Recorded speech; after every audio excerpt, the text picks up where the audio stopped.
My dad works in B2B marketing. He came by my school for career day and said he was a big ROAS man. Then he told everyone how much he loved calculating his return on ad spend.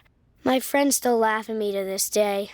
Not everyone gets B2B, but with LinkedIn, you'll be able to reach people who do. Get a $100 credit on your next ad campaign. Go to linkedin.com/results to claim your credit. That's linkedin.com/results. Terms and conditions apply. LinkedIn, the place to be, to be. Hey, Atlanta. Say hello to Small Business Help from Apple. That's right. We're here to make starting and running your business simpler. From helping you choose the right devices to setting them up hassle-free, we can help you build your business in no time. Speak to a business expert and get the help you need at no cost whatsoever. At Apple, we're open for your small business. Go to apple.com/smallbusiness or visit an Apple store to learn more.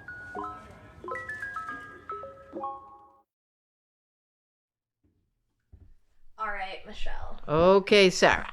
Can you start by introducing yourself? My name is Michelle Crone.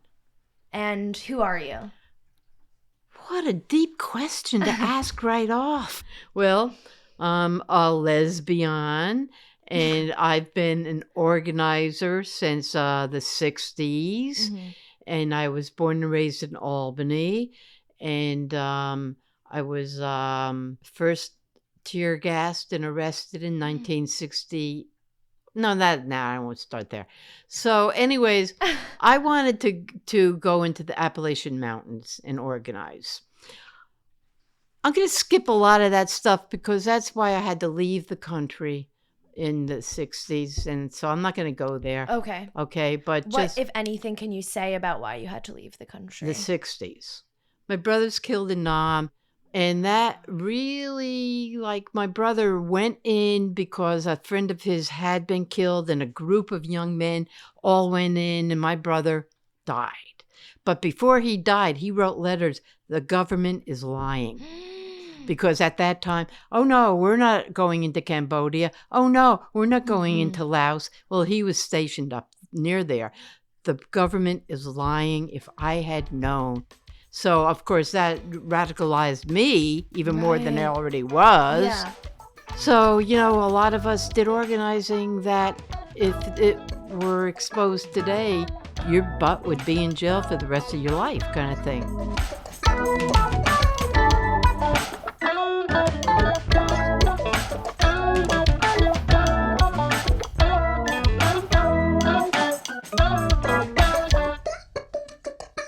Welcome back to Cruising. My name is Sarah Gabrielli, and that was our first guest of Season 3, activist and all-around baddie, Michelle Crone. We're doing things a little differently this season, as you can already kind of tell. I'm going to be taking you beyond the bars to explore all different kinds of queer spaces through these intimate conversations I've been having with history-making lesbians and queer folks. It'll hopefully feel like you're right there in the room with us, but you might hear me chime in every now and then in post to pull some pieces of the story together. So Michelle Crone is one of a handful of interviews for this season I did during Women's Week in Provincetown. Every October, lesbians gather in P-Town from all over the country for these seminars, comedy shows, concerts, and just straight up community. I spent the week down there with the hopes of finding people to interview for this season. So I'd strategically decided to attend every panel with the word herstory in it, which ended up meaning that Michelle and I were at all of the same events, not just because she was the one organizing them, which she was, but she was a speaker because she is an intricate part of lesbian herstory herself. She organized for the 1987 and 93 marches on Washington, the Seneca Women's Peace Encampment, the Gay Games, and women's music festivals across the country. Basically, since she turned 18 years old, she's worked tirelessly for social change against the patriarchy, nuclear weapons, war, for HIV/AIDS awareness, just to name a few topics that she has had her hands in. Michelle lives full-time out in Provincetown, and she invited me over to do the interview on a Sunday, which was one of my last days in town. When I got there, she already had a few friends over, all lesbians, of course, and they were all really excited to hear the interview. So we all sat around in her living room. While some people did continue to get up and snack and move things around. So Michelle was starting to talk about the death of her brother in Vietnam and how his letters really radicalized her as a young person. And basically right out of high school from there, Michelle goes into the VISTA program, which is now known as AmeriCorps. Though Michelle says VISTA was much more radical back then. They even sued the government multiple times before eventually being reformed into what AmeriCorps is today. But anyway, Michelle told me off mic more recently that she had always been told to go do work in the Appalachian Mountains. And when I asked her who told her that, she said it was not by any human being, but by some sort of spiritual guide or path that always spoke to her throughout her life. And as long as she listened to that guide, things would work out for her. So she's 18 years old in Washington, D.C. for VISTA training. And on the 8th day of training, they announced that 8 people are needed to go do work in the Appalachian Mountains. And of course, Michelle volunteers. She says, I'm supposed to do this. And so this is where her activism really begins. In the Appalachian Mountains with the Ingram clan, who are some of the original settlers of that area, starting in the late 1600s. Michelle's purpose was to identify their leaders and figure out how to work with them to get necessary resources to the people there. So I was in the Blue Ridge Mountains, and I was, a young Yankee girl, and nobody had ever been in this part of the Appalachians. And they weren't all really open to me, So no matter how poor they were, I lived with the Ingram clan, and they were all on 2 separate mountains. And Grandpa Ingram was in his 90s, and he would start at the top of one of the mountains and travel on down and visit all of his family. And all the great-grandchildren would be around him, and they'd be singing and stuff. It was way cool. But how do I break through? What do I do, right? Yeah. The women aren't talking to me. And so no matter how poor, there were television sets in every cabin because they would wire. They didn't pay for it, right? They would wire up the poles, okay? Yeah. And so I would visit people and we'd watch soap operas. And on soap operas in the 60s, there was dealing with issues of teenage pregnancy. And other kinds of things. And I would relate to that. Whatever they hated, I hated that person too. Oh, yeah, what a bad person he was to be cheating on his wife. Yeah, and all of that. And suddenly we were able to have conversations. I could talk to them about their young daughters having sex at age 13. And what do you do if there's a pregnancy? How can you access birth control kind of stuff? And then with the men, I would play poker. I had 29 brothers, okay? I had 3 real natural brothers, and then my mother kept taking in guys that needed places to stay. So it started on their honeymoon. They picked up 2 people from Germany after World War II, and they lived with them for 3 years. Then there were people from Italy, from Ireland, and then there were my brother's friends. And so I was living in the UN. I'd come down to breakfast. There'd be a guy there who was a medical student for Albany medical thing around the corner. There was a guy there who just got out of jail for something or other. So, I learned poker. I learned how to shoot hoops for money. Because at one point, they wouldn't let me play with them anymore, 12, 13.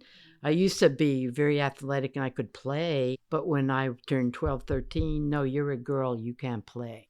So I learned poker and beat them, and I earned money, and I learned how to shoot hoops, and then I would shoot at a nickel a hoop and earn money. Oh my God! And because there's certain and I benefited from being around and learning how men were raised, what privilege men had, and all of that, and that helped, in life to be an organizer. That's really informative. Were your parents radical as well, in their own way? Well, radical. Well, my mother always worked, which I guess in the 60s and after, Maybe that was radical. I don't know. Well, at least their generosity sounds progressive. Yes. Yeah. And, living with so many different people of such different backgrounds, I guess that was radical. So, but for me, that really learned communication. It learned standing up for yourself. It learned that no matter how different people are, we all have common ways of existing together. So anyways, my brother's killed in Nam. I go into the Appalachians. I did do, I better not say that on tape. Okay, that's not going to be said either. Okay. But then I was out of that situation, and I ended up in another situation is really the thing I'm not going to talk about. And then I had to leave the country. How did you find out that you were going to have to leave the country? Like, how did you know that's what... We were informed. We had 2 days to get out from where we were. Or else what? We would have visitors. And who's we? The group I was with. Okay. So it was like a bunch of people doing the same thing as you in the mountains? I got there Yeah. not long after that message came in. And I was informed, leave the country. Okay. Yeah. So anyways, I left the country and I went down to the islands, to the Virgin Islands, because you didn't have to have a passport, and English was the main language.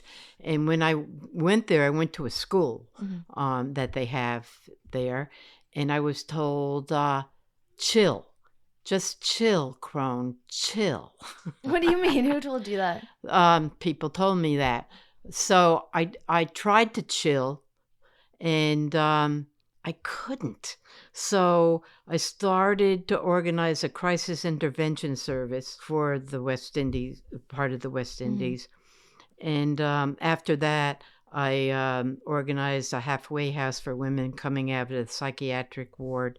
The psychiatric ward was some of the dungeons in a fort in St. Thomas that was built in 1571. So anyways, I got that government to give me the old vet house. It really stank. It was really bad. And then we did trainings, and women who were coming out came into there as a halfway house. There was a wonderful human being by the name of Beretta, whose old family in the West Indies, if you have wealth, it's because you discovered pirate gold, and that did happen. Wow. Or you were in the rum trade or whatever. And when I put out I needed furniture for this place, he gave me Persian rugs, real Persian rugs. Wow. And so the women had some luxury in Yeah. the place that was really quite smelly. And You couldn't get a smell out. couldn't get out of there, even though we Damn. tried a lot with incense Oh and my stuff. God. Couldn't make it out. So I was back and forth. I would sneak back and forth into the country, Okay. and I would go up to a little cabin in the Adirondacks that I had. I could never really be that visible because you never knew. And I never knew. And after a while, we decided that we would move down to the West Indies to form a lesbian nation.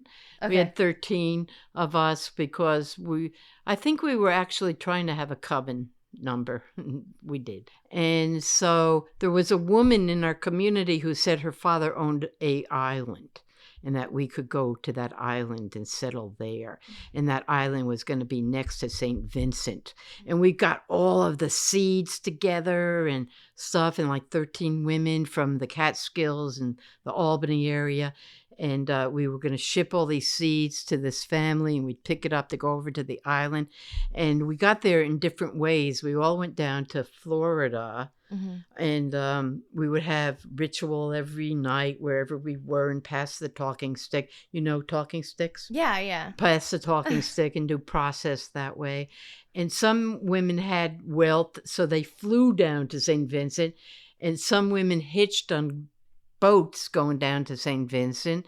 And when we all got there, the first people that arrived found out that her father didn't own an island. That was not true.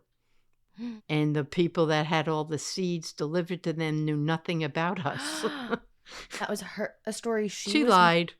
She just lied and we believed her. Because she's just a liar? Like, why? Well, Sarah, the lesbian nation has gone through a lot of politically correctness.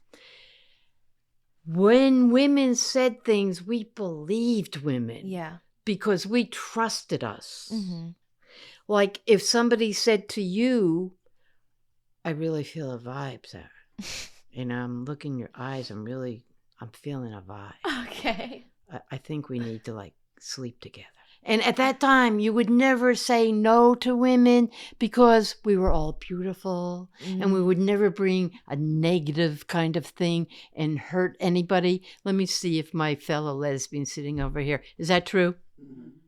Got that? Anyways, we believed her. Yeah. And when we got there and found out, it was like, oh my God. And there were 2 women who arrived first, right? One who was a great feminist and was a part of writing the book When God Was a Woman. One who was a black belt in karate and a healer. And they found a house to rent for just those 2. Because at that time, if you couldn't get into a medical school, you went down to the islands and got into medical schools down there, right? And they found this guy who had rented a house to go to medical school. And when we got there, all we could find was a very old West Indian cottage. It had water, and it had a kitchen that you cooked with coconut husks. It was a 2-layer, right? And you put coconut husks down here and above, that's how you cooked kind of stuff. Surrounded by a peanut field. And so we put our tents in a peanut field. Now you may ask, why the hell did you do that? Yeah. Because we trusted and we believed in consensus. So we did every decision by consensus. Boy, did that take a long time, right? Oh my God. So some of us thought, why don't we just leave? Because the woman, who was also a triple Taurus healer, by the way, had planted a garden before we got there. And she was not leaving her garden. I will only consider leaving once I can harvest my garden. So we would sneak out there at night and do ritual around her freaking garden. Like, grow. We would put crystals out there around the garden and make it grow, right? Terrible to have someone being so stubborn when you're trying to reach consensus. Well, I don't think that most people understand what consensus really truly means. And I think especially women who grew up within this patriarchal culture, not used to having power, probably not very used to being a part of a decision-making within that culture.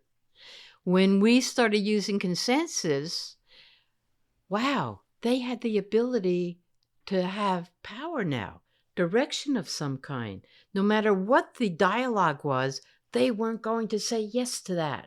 That was rough. We weren't leaving until we had consensus. Now, the guy in the house was a medical student, and he came on to the black belt woman.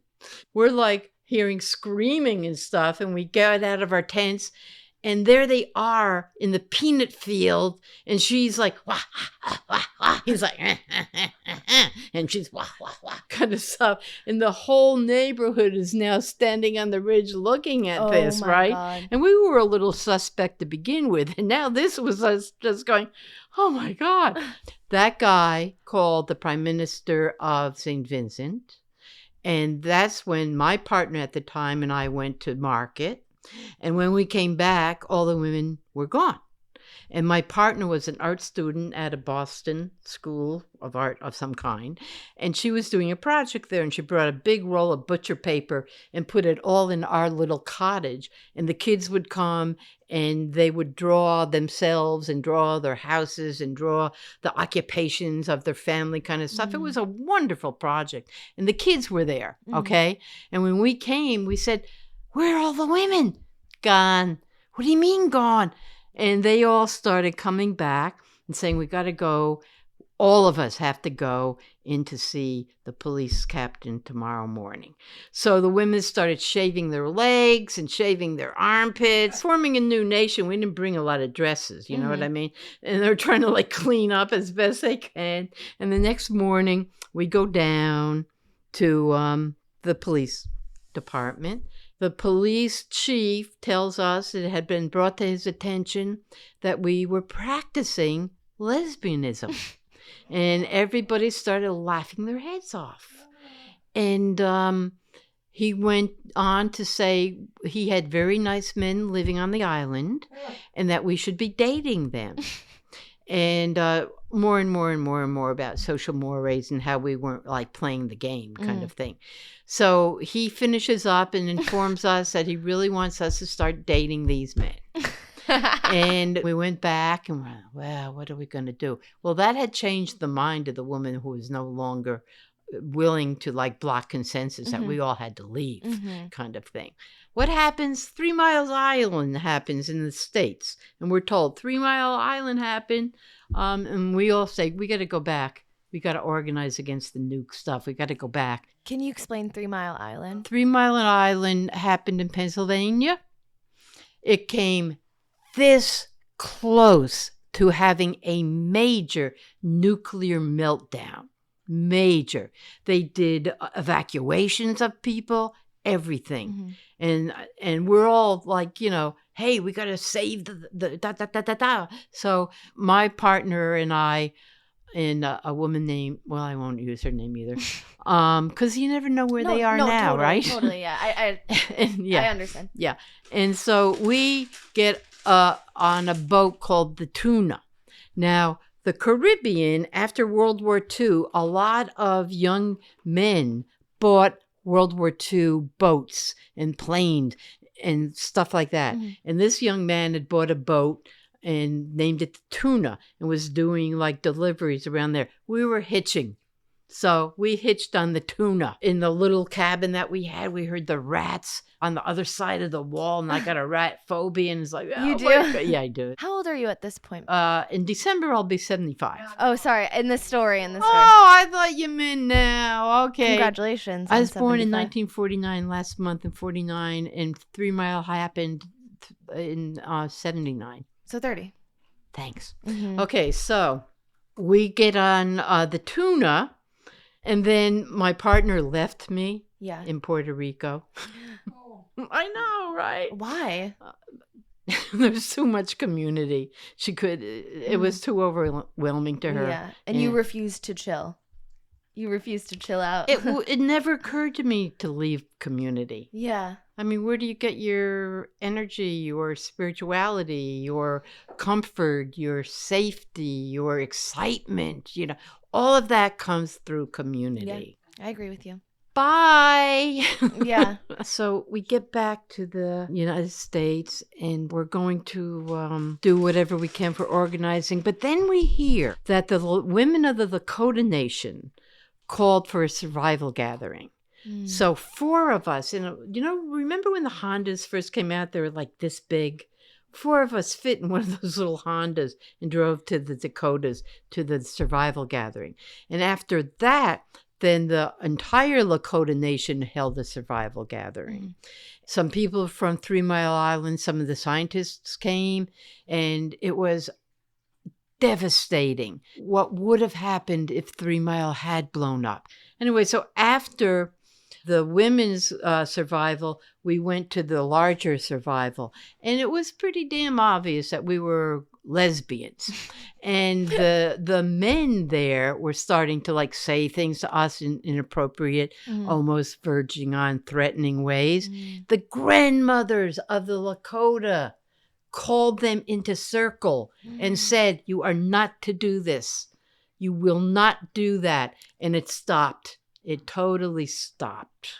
It was amazing and a big wake-up call. And we learned a lot on how to organize and respect of human and animal and spiritual life. We learned a lot at that gathering. So we're driving back. We're bordering on depression. And we're going back to Albany. And I said, wait a moment. there's something that goes on called Michigan, and it's women. We have to go there. So we stopped at a diner, and we made a bunch of phone calls, and we got the number to a place. They were operating out of a house to start the organizing of the festival.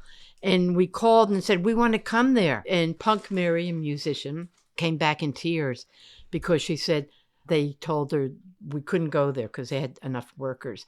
And I said, give me the number. And I called back and I said, you don't understand. It's not that we want to go. We need to go. We are spiritually wounded and we need to be around women. So we go to the land and there's only 8 women there. And we start to hear all these wonderful stories about this festival. Should I tell you that story? They claimed that there was a woman healer who was dropped off every year by a spaceship, and she was from Venus. And we're hearing stories like this, and we're going, we're in the right place. This is so the right place where we should be. And that started our participation in Michigan. It was the absolute most revolutionary thing in this country, I believe, for women. And so this was the off season when you got there, or what? No, it was they were doing preparation for the festival. Okay. So it was barren land, and women would come in and they would create a kitchen. They would create the place for healing. They would create a village. They built a village. Showers were built. No hot water now. Cold water. That was it. A lot of nudity going on there. As a prude, that was hard to take, but there it was. You were a prude? Still am. Can I ask you, actually, when did you start going by Crone? And that was sort of a whole group of you doing that, right? Yeah, about 72 of us. At that time, we would talk about the patriarchy and how the patriarchy had stolen so much from women and how they treated women now. And so we wanted to reclaim the names that they had stolen or made into a negative. So we took the Crone name. Other women took the Hag name. And so there were a lot of different names. And women were taking all different names for their own empowerment. So we had a lot of animal names. There were hawks. There were dolphins. There were bears. There were any other names come to mind of women changing their names? I had a friend who named herself Frog for many years. Frog? Yeah. We've told a story about the Van Dykes, which were a bunch of dykes that traveled around the country in vans, and they still all go by Van Dyke. Oh, nice. And then the Dyke Tones, they traveled all over the country, kind of thing. You know, usually, when is officially do you become a crone? Is it 50? They keep changing the age, so. There's an official age? Yeah, there was an official age at a time. And let me tell you, way back when, the lesbians were very strict in the rules until we got to a point where we shouldn't have any rules. We had no rules. All we have are suggestions. That came at the peace encampment. There were a group of crones following that rule of whatever age that was, and they got very angry at us that we took the name. We were too young to have wisdom and teach youngins, but we kept the name anyways. Michigan started out as a collective. It didn't continue. So it became a cooperative. And 2 sisters kind of took over as a cooperative. So we had the CUNTS standing for Coordinator Union Negotiating Team, the LUNTS standing for Land Union Negotiating Team, because women wanted to come early and plant vegetables for a garden to feed women at festival, and they were told no. So we said, let us form these groups so the women have a say in policy, not just the 2 women that sign rental contracts and that kind of stuff. Many of us went out all over the country doing slideshows and stuff, raising money for the festival. We had raised about $20,000. Okay, wow. It's a long time ago. Yeah, long time ago. Good amount. There was a woman out of Texas. She would go out and collect tin cans and bottles and stuff, and all that money would go into a pot. So if you were a woman hitching or driving, you needed gas money or food money, you come, and that's where that money came out of. Anything left over went into the money raised. And we get a call from the legal part of this saying, if we don't have access to that money you have, we will not have a festival. So the Lunts and the Cunts got together and said, okay, and we had it in escrow, and we took it out, and we turned it over, and then we all got fired. Yeah. What year was that? What year was that? 84 or something? 83, 84. And so then the next festival, which they were able to hold, many people wanted to know, hey, where are the Lunts? Where are the Cunts? Where are the Crones? And this was standard. Everybody that got asked, this was what was replied. We cannot talk about that because they are not here to defend themselves. Okay. And why is that? Wow. Now, me saying this now is the first time that going public with it. And this is why you could get pushback, because there's new women on the land. It's a whole different thing. That cooperative is selling that land. And other stuff is going that is in a very, very different historical memory bank. Yeah, I mean, I thought you were going to talk about the more recent. I mean, obviously, Michigan is like controversial in more recent years for other trans things. Yeah. Yes. And yeah, I'm not even going to go there. Yeah. But I then went and started working with Robin Tyler, her festivals, and then formed a festival called the Rhythm Fest. Otherwise known as the Workers' Festival, because anybody that ever got fired from any festival could work Rhythm Fest. And they did. In the Deep South on purpose. We wanted to stay in the Deep South. Yeah. What was that like being in the Deep South? Gunshots. The head of security for Rhythm Fest was a daughter of a grand marshal in the KKK. And she would pull in with a tractor trailer thing, and she'd say, Crone, I brought that. I said, don't tell me that. But I have that. Don't tell me that either. I don't know what you are. I don't know what you have. And she would be out there all night long, circling the property to make sure that nobody came out. And if they had, boy, And in fact, one of the festivals, because we kept getting kicked off land because we were lesbians. One of the festival in South Carolina, Aiken, I think it was Aiken, South Carolina, had a penitentiary nearby, and 2 convicts escaped, and they were surrounded by the security women, and they started screaming for help because these women were like closing in on them, you know, like this, and rattles and chanting, and they didn't know what the hell to make of that. That's right? scary. Yeah, they turned themselves back in, man. The penitentiary people came and got them, and that was powerful, right? Because they had no guns. So do you think that they fired you all just for money? They just wanted you to turn over the money and have complete control over it? Is that what was going on? Well, a part of the Lunts and Cunts, I mean, we based so much on communication and processing. And people were not afraid to speak out. It was a creation of not only community, but a way of a nation could be different. So radical. As a podcast network, our first priority has always been audio and the stories we're able to share with you. But at Realm, we also sell some pretty cool merch, and organizing that was made both possible and easy with Shopify. When you think about successful businesses like Aloe or Allbirds or Skims, an often overlooked secret is the business behind the business that makes selling and, for shoppers, buying simple. For millions of businesses, that business is Shopify. That's because nobody does selling better than Shopify. It's the home of the #1 checkout on the planet.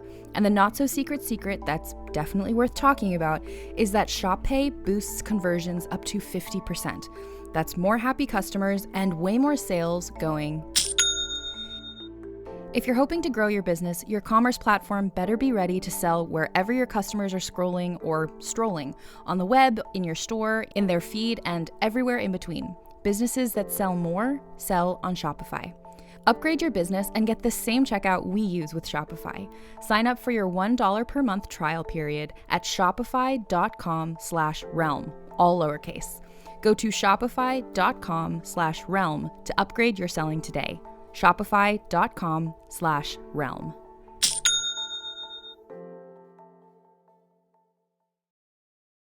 Ryan Reynolds here from Mint Mobile.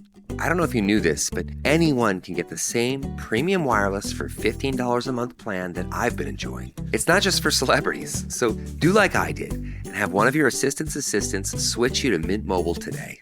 I'm told it's super easy to do at mintmobile.com/switch. Upfront payment of $45 for 3-month plan, equivalent to $15 per month required. Intro rate first 3 months only, then full price plan options available. Taxes and fees extra. See full terms at mintmobile.com. Since you're new to H&R Block, we'll look at your returns from the last 3 years for any money your last guy might have missed for free. I could get money back from last year? You could. We'll find any mistakes. Could have really used that 2 years ago when I dated that mistake for 5 months. Don't leave money on the table. Switch to H&R Block and get a free second look review. Second look is included at no additional cost with the purchase of tax preparation. Results vary. All tax situations are different. Fees apply if you have us file an amended return. This episode is brought to you by Amazon Prime. From streaming to shopping, Prime helps you get more out of your passions. So whether you're a fan of true crime or prefer a nail-biting novel from time to time, with services like Prime Video, Amazon Music, and fast free delivery, Prime makes it easy to get more out of whatever you're into or getting into. Visit Amazon.com/Prime to learn more.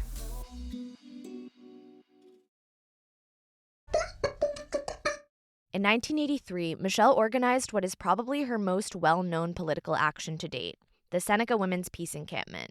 She was in her mid-30s at the time, and this was shortly before returning to the U.S. from her second stint in the West Indies, but actually before she was later fired from Michigan Women's Music Festival.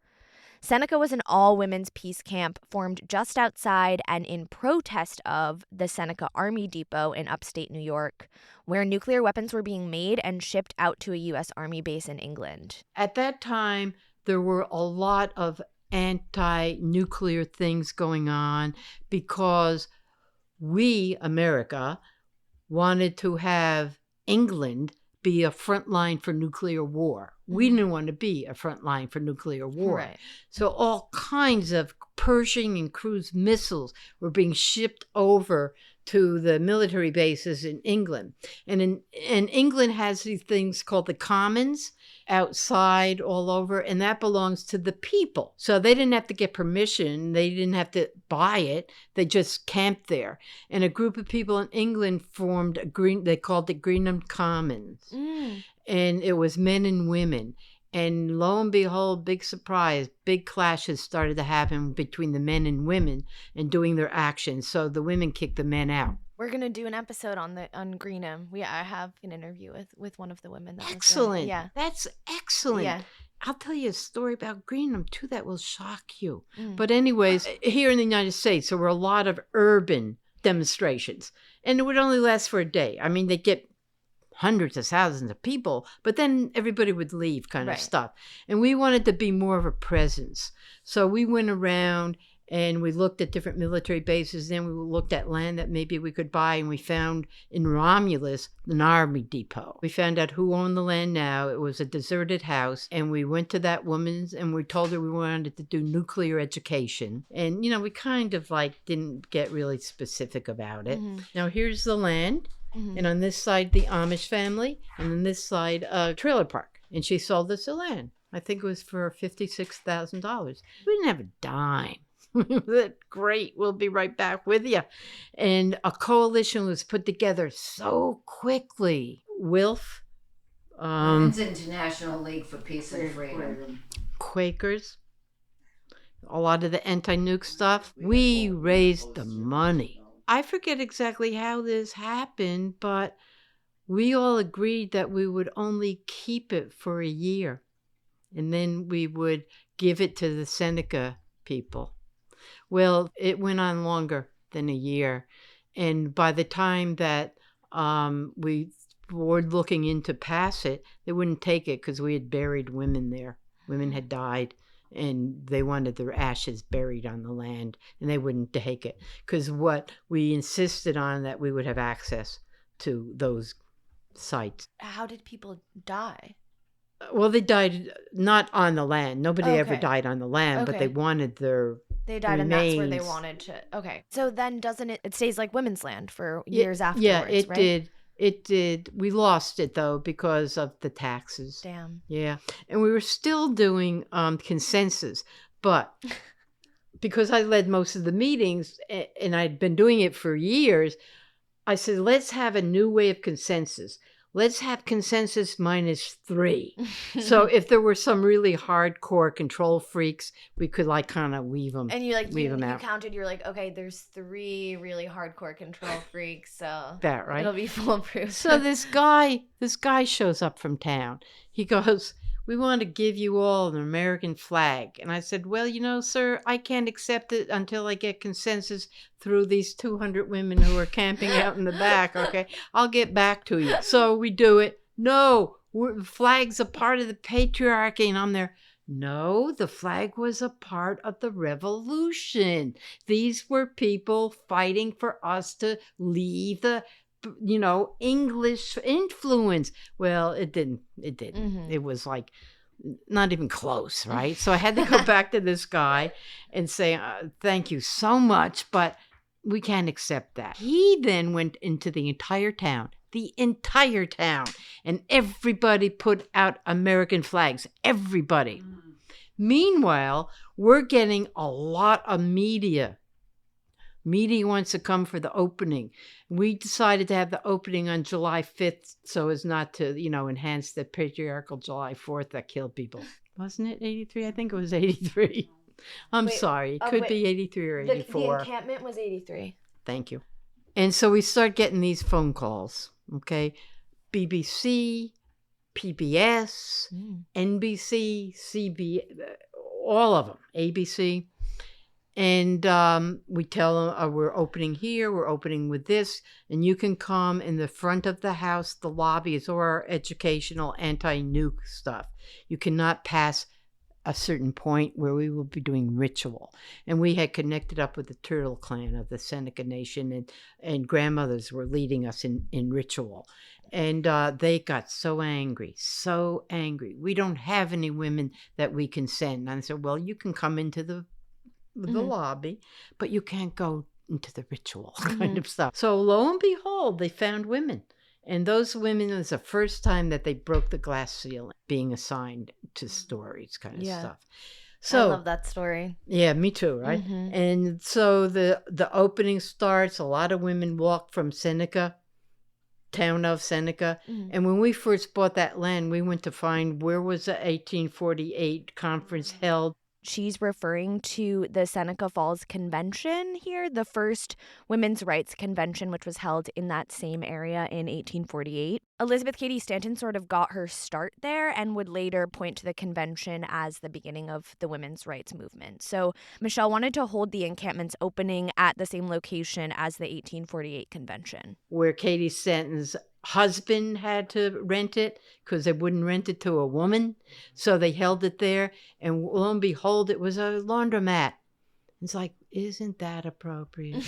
So they all marched, and we had Buddhist nuns and just an amazing array of really diverse people. And we opened Seneca, and women started to go over the fence and get arrested, over the fence and get arrested, over the fence and walked up the water tower and painted really anti-military stuff.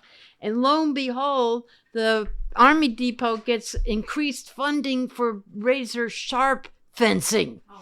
And it went on that. Now, this you should know. Okay. This Army Depot were the recipients of all of the nuclear waste that was created by the Manhattan Project, who was developing the bombs that got dropped on Hiroshima and Nagasaki. Inside this military base, we had white deer, white fox, white coyote, white possum, white everything with pink eyes. The tailings that got delivered there were left on the land, not even put in holes, not even put into 50-barrel drums, left on the land. This area of upstate New York has the highest concentration of cancer. We held a meeting in the firehouse to tell the local people all of this. We were not well accepted. So that then, is terrible. It was pretty bad. So we had the 54 acres of land next to the Amish people. And the Amish people called me over one day and said, do you think on Sundays that the women could wear shirts? Because we have our outdoor meetings in our backyard. And it's like, well, I'll take it into meeting. I don't know. I can't promise you because we got to reach consensus about it. I can't with you having to reach consensus with 200 I'm telling people. you. I am telling you. It's amazing though. Yeah. So many women were singing as they got arrested, and it was just a wild, wild time. And then they started painting things on the barn. Oh, and then CBS called us before the opening and said, you know, if you don't let us come past your marker there, we're going to open up with a flag story. So brought it in to the group. And so then women started making their own flags from pillowcases. And that's where the pillowcase thing got birthed. So when people would call, where are you located? Well, just come down this route and you'll see a lot of American flags, American flags, American flags. Oh, pillowcases with beautiful flowers and sayings on it and stuff. When you see the pillowcases, you're in the right place. You're at the encampment. Turns out that guy later on, a person came to our door late at night, and he belonged at the military base. And he said, come on, I want to tell you some things. And he went out with a couple of women. I won't tell you their names. And they went into a car and they turned the radio up really high. And he started telling us what they were doing to us. Our water lines were cut. One evening, my colleague and I were sitting in the poop office, and we hear this thud like that. And we go out. We had a propane tank up against the wall. There was a hunting arrow. Have you ever seen a hunting arrow? Stainless steel, many jagged parts, this far from the propane tank.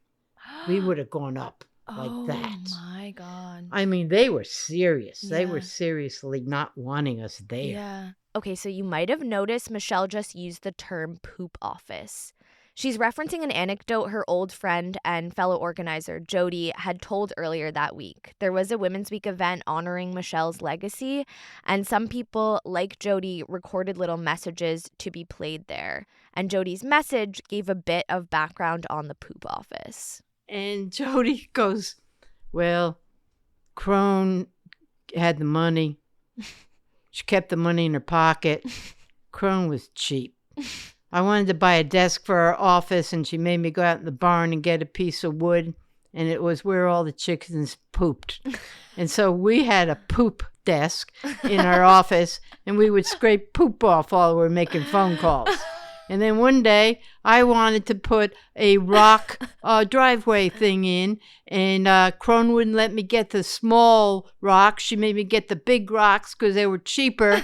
And then she formed women to go out there with hammers and things like that, breaking up the rocks. And so we had a Crone rock chain to make that, and it's like, okay, shut up, Jody, kind of thing. So this is a testimony for me, you know. It's like, anyway, so that was Seneca. After a while, the police would drop women off to us who were being in abusive relationships with men. They didn't know what else to do with them. They would drop off these women. And of course, we did everything through consensus and collective rotation. So when media did come to the front lawn, sometimes these women who had been dropped off in polyester suits and stuff would be our media people. That's kind of a great thing that the police would bring them there. Exactly. I have this idea of women not being able to go to police about that kind of thing. Yeah. So years later, I'm in the hospital because of this. She's referring to her wheelchair here. After the operation, they put me in a nursing home rehabilitation, which never made sense because I can't stand on my leg, but there I was. The guy that did the intake on me, right? And you get to talking because there's 50 pages of intake. And, where are you from? And where are you from? He's from Romulus, where the army base was.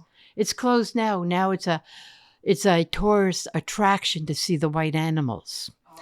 I swear to God. So that's insane. Yeah. So Romulus, I know Romulus. And I tell him, he goes, my mother lived in the trailer park. And I'm there, no way. And she tells me stories about you all. I said, no way. And he tells his mom that night, and she says, can I go talk to her? So I said, of course you can. She came and talked to me and said, I was 10 years old, and we lived in a trailer. And my mother said to me, if you ever get in trouble, you go to those women in that house. It's the only time a local person spoke positively about us. Her name was April. She told me all kinds of stuff about the military moving in all this equipment into the trailers, and like discs and stuff were happening. Wow. I'm so moved by that. I wonder if that was more common than you think amongst the women near there, if they sort of knew. Oh, maybe. Right? Maybe. I mean, couldn't just be this one person that you happened to meet. It could be.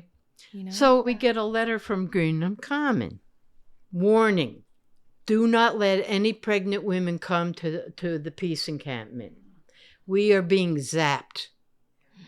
There is a weapon that the Pentagon had developed, which maybe you all remember if you were in the Russia in Moscow, or signed there as a part of the State Department, you got extra hazardous pay, and they tried to line their entire embassy with tin foil because they were being zapped. Mm-hmm. Maybe you remember most recently the people who worked in Cuba claimed that they were being zapped. And it wasn't just in Cuba either. Mm-hmm. We've read other stories. Other countries too? Even other places in the U.S. Yeah. Well, Channel 4 of England, that wonderful channel, kind of like our PBS, but way more radical, produced a thing called Pandora's Box. And they talked about this weapon, which if we were in a restaurant and Pam was over in another table and I had this box, I could aim it at her and I could make her scream. I mean, they thought they would get rid of nuclear weapons because this is how they would fight wars, by controlling this. So we get this letter. You think people are going to think this is all nuts? No. Oh, okay. I don't think so. All right. I think their jaw's going to be on the floor, but I don't think they'll think it's nuts. I mean, I've heard personally, I'll just say for anyone that thinks this sounds nuts, I've read this about Greenham, that they were being zapped. They were being zapped, right? Yeah. And they said, don't allow pregnant women coming. Mm-hmm. Okay. Years ago, we had done an environmental conference in Albany, New York. We invited a nun by the name of Rosalie Bertel. She was hired by the government right after the war to go into Japan and look at what happened to human beings when they've been exposed to radiation. She came out and said, stop x-rays. Every time you get an x-ray, you're taking 6 months off your life. If it's I can't remember if it's a bone x-ray versus a muscle x-ray, you are lowering your lifespan. Stop x-rays. She got run off the road 3 times after coming out with that information. Anyways, so we contact Rosalie Bertel and we say, we got this letter about this thing. And she says, I have a colleague that can measure if you are being zapped. And this colleague came to the encampment with machinery that cost like hundreds of thousands of dollars and registered. Yeah, we were being zapped. Were you noticing any of the sort of signs of it? Well, here's the thing.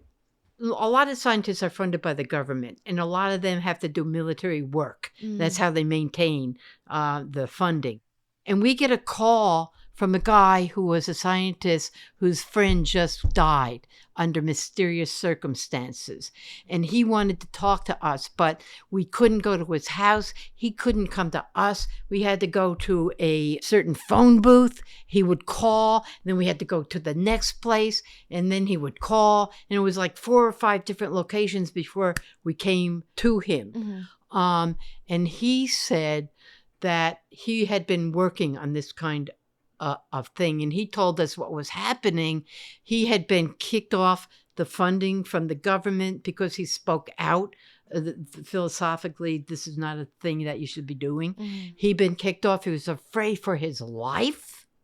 I never met with him personally, but there were like 3 or 4 women who would meet with him.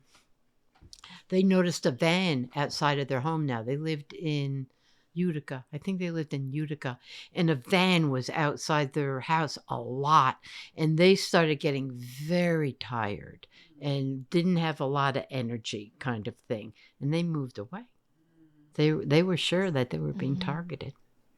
What did you notice, or what did people notice around the camp? I actually didn't ever feel impacted, but we warned people. We did warn people. This has happened to so many whistleblowers in the United States in all different areas of research where they've died under strange circumstances, or they suddenly died of a heart attack, or, just all of it very sudden. Yeah. I just want to say we built the encampment up because of women who had learned things through festivals. How to build, how to do electrical, how to do the plumbing stuff, only because of festivals. So festivals sort of started then the Women's Land movement, or the concept of Women's Land was born out of festivals? I don't know if it was a direct result from Women's Land, but at one time there were a hell of a lot of places, out Oregon and a lot of places. Anyway, so we go here, we go there, we go there, we go there. I go to a meeting in New York City, and this guy from LA stands up and says, we're going to do a march on Washington, and we're going to chain ourselves to the fence in front of the White House, and we're going to get arrested. And now I stand up and say, that's not a responsible way to do civil disobedience, okay? What you want to do is you want to do a lot of training. You want to get the support groups, affinity groups that were called, for every woman that's going to get arrested. You want to make sure that there's bail money, that their cat's going to be fed, that their place of employment will be notified, that they'll be coming in late. You want to put together your political support group and all that. That's how you do civil disobedience. Lo and behold, I walked out of there with the responsibility of doing an action at the Supreme Court for the March on Washington. What year was this? Well, that we started in 86, and then the 87 March, where we think we had close to 1 million people. Whoopi Goldberg was there, and a lot of celebrities, because their friends had been dying of AIDS, and they wanted to be supportive. After that march, I think it was something in the 200s of queer, different kinds of organizations got formed. Wow. Yeah, so you could see it was spreading. Community was really spreading. When we were training for the civil disobedience at the Supreme Court, we were also training a lot of people who were just forming ACT UP. Was this an AIDS demonstration? Is that pretty much? Michael Hardwick was a sodomy decision that was illegal. That's why we're going to do an action at the Supreme Court against the Hardwick decision. And we wanted to train people how you do civil disobedience. All over the country, we did trainings. We did the Supreme Court action the day after the march. All right, we had 4,000 people. We had done a training of the police inside the Supreme Court, of all the police, the Capitol Police, the Metro Police, and all the police wanted to do, because we had everybody who was involved in AIDS training and stuff doing this training, because they're like, are they going to bleed all over us? No, kind of thing. But my God. That was a hard training. And the only time the Supreme Court ever got shut down was that day. Tell me about it, please. Well, a year or two before that, we had gone to do a demonstration at the Statue of Liberty. And a lot of us had tied around our stomach signage. And we went up, they weren't technically balconies, but you would be able to be seen from down below. And we dropped the signage from our shirts, and they all got confiscated. And then we got that idea. It's like, what if we tied things around our waist? Have you ever been in the Supreme Court? Yeah. So, you go in, this is before they had any metal detectors or anything, right? You go in, and over to the left, you have the media section. And then you had those pews that look like church pews. And you got to sit for, I think, 15 or 20 minutes before you had to get up and let the next group go in. So I started visiting there on a regular basis. On a tour, basically. Not technically a tour, Okay. but they had lined up the amount of minutes, and then they would bring everybody back out and the next group back in. So I would go in and experience what the timing was and where things were seated. And I noticed that the ends of these church-looking pews, they had these eyelets out of brass screwed into the ends. And I thought, you know what we could do? We could do the signage. We could wear the plastic handcuffs and attach each of us and attach it to the ends of so they couldn't get us out once we stood up and dropped the signage, right? So we did a lot of training. We had the best women lawyers that donated their time to be the support.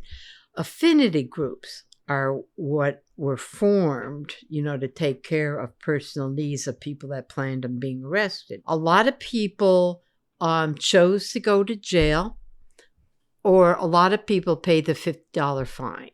Some people could not afford, for many different reasons, not to be able to take care of family or take care of jobs and stuff like that. Out of all the people that got arrested, and I can't remember the number now, we only lost one woman inside the system.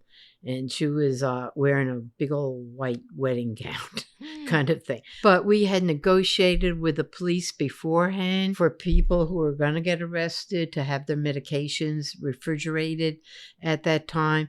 We promised that nobody was going to cut themselves and bleed on the police. But if you ever see footage of the action, they didn't even wear, usually you have to wear a badge, your number. They did not. So they could lift people up and drop them onto the concrete kind of stuff. They were kind of nasty. Yeah. And they had to get regular buses from the city to arrest everybody. But everybody but that one woman got out. We eventually did find her. Everybody had legal representation. And they were in there singing and making quite the ruckus.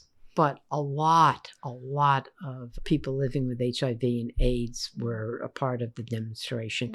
And the bank that was across the street on the left-hand side let us make that a medical post kind of thing.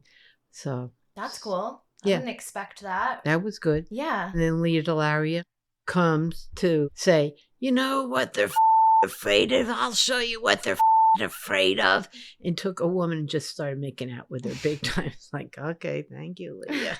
When I was living in Albany, because I went back to Albany because my grandma had a heart attack, and I told her no matter where I was, I'd come there. So I went back to Albany. It must have been in the 80s at some time because I was there with grandma.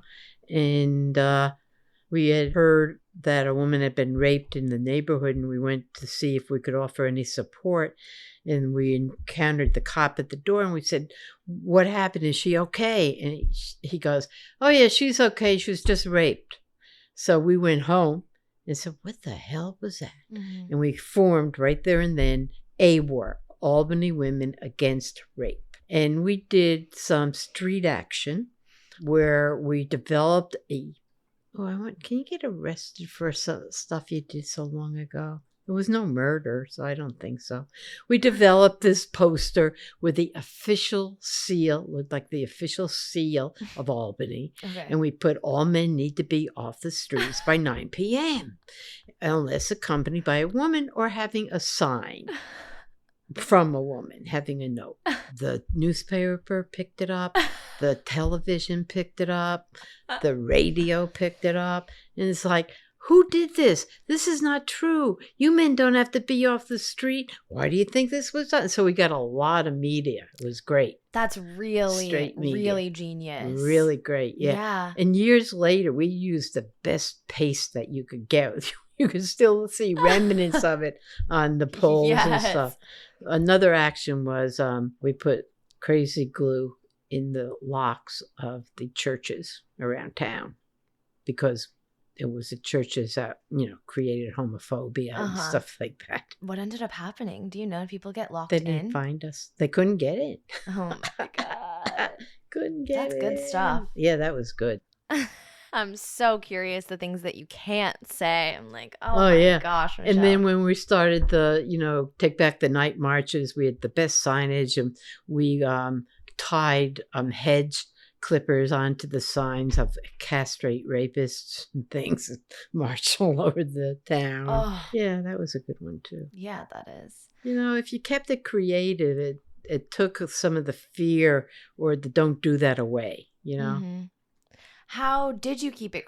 Did the creativity come from you or everybody? You circle and you open it up, and it comes. I used to be a part of an improv group in the West Indies, and you learn how not to check yourself. You learn how not to hold back, because before we did any performance, we'd go up against a wall and we'd give ourselves 20 minutes just to yell stuff out, and nobody responded. Nobody said, oh, don't do that. Oh, no, that's too far, or whatever. And it really helped us break through the blocks. And when you break through being able to do it and not be censored, all kinds of stuff came out. And during that same time, we became a part of Ladies Against Women. You ever hear of that? No, I don't think so. Started out in San Francisco when Phyllis Schlafly and the Contras and all those people were doing stuff. We started Ladies Against Women. So if you don't know Phyllis Schlafly, she was this really prominent conservative anti-feminist attorney, ultimately responsible for the defeat of the Equal Rights Amendment.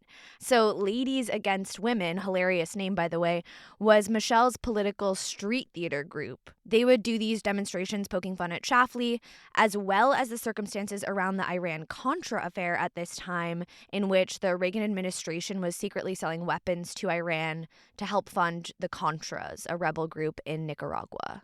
And we would do things like with Phil Schlafly showed up to speak, we'd set a table out and sell screwdrivers for like $500,000 to support the Contras. I took the name Donata Stigmata, and I had a sign saying, bring back virgin birth. And the woman's role is to clean the bowl. And we would go to like street fairs and, fairs in the park. And one day this woman came up and started yelling, that's not right. We can do anything. And I had to break character, had to take her aside and go, this is street theater. This is parody. We don't really believe this stuff. Really, we don't. She wanted to join us, Did she? Yeah, she wanted to join us. So when I Google you or try to do some research on you, what comes up is the Michelle Crone papers. They do? Not the papers themselves, but that's kind of like what comes up under your name is that you were an activist known and that these papers exist.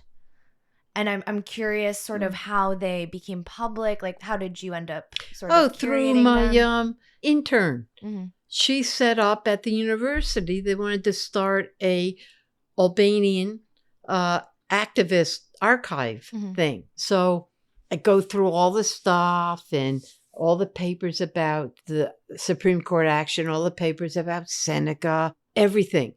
And I was trying to keep it really kind of clean and things. And then I started getting into Crone. I hate your guts because you said this and you said that. And I put it in the archives because I said, we don't want them to think it was all peace and, joy and stuff. I mean, it's for documenting history. It should be the reality of it. Good for you. This was hard. This was hard. Read about how nasty I was. Go ahead, kind of thing. Put in a note from Melissa Etheridge. Crone, I'm coming through. Can you produce me? All I need to get is $200. I'll put that in. Yeah, throw kind that of in. thing, right? Throw that in. And now I was offered money for my papers to go to New York City or LA. Nah, I'll stay true to Albany. Where it all started. Yeah.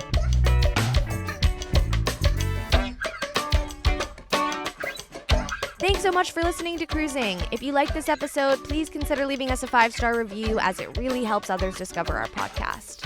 Cruising is produced by a small but mighty team of 3 queer women, Rachel Karp, Jen McGinnity, and me, your host and editor, Sarah Gabrielli. Our theme song is by Joey Freeman. Thank you to Michelle Crone for inviting me into her home and sharing her story. You can support her through the link in our show notes. Support us at buymeacoffee.com/cruisingpod and find us on social media at cruisingpod and on the web at www.cruisingpod.com. Listen wherever you get your podcasts.